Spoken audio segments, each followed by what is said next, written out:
Hello everyone, it's Attacker72 here, and for today,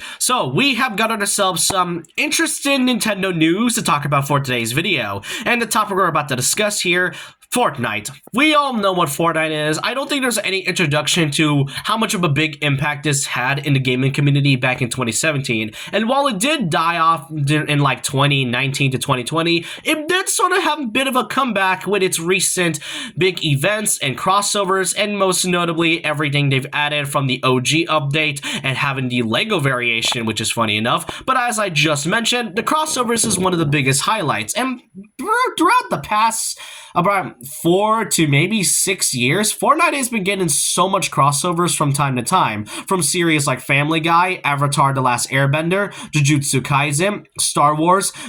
God of War, and also The Walking Dead. There are so many crossovers that I can't even list them all. However, there was one series that almost made the cut, and believe it or not, this was something that was stated back in 2020, and it wasn't exactly confirmed. I remember talking about that video, about this certain crossover back when it was sort of nearly the end of the year. And given the fact that Fortnite is no stranger to crossovers, it felt sort of a missed opportunity to not feature this certain character. I'm talking about Samus Aran from the Metroid series. I mean, the game is all about shooting people and basically a PvP, or should I say PvE, and everything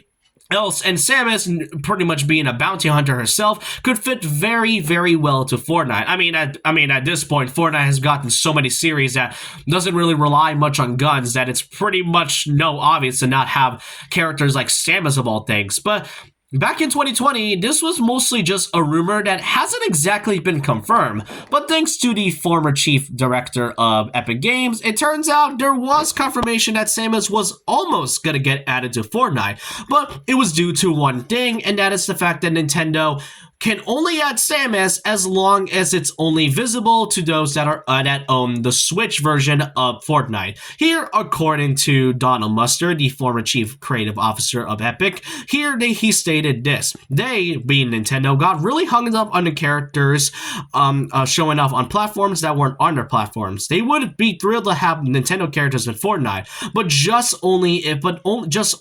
it's on their platform. Meaning that if you have Samus on the Nintendo Switch version of Fortnite, people who own the Xbox or PlayStation version of that said game cannot see Samus, so it could likely just be seeing a default skin. And you know what? I mean, it is kind of disappointing, but I can kind of understand why Nintendo was like this, and I'm pretty sure Fortnite and Epic Games had a reason why they had to back that down, and given the fact it is kind of unfair to have exclusive skins, but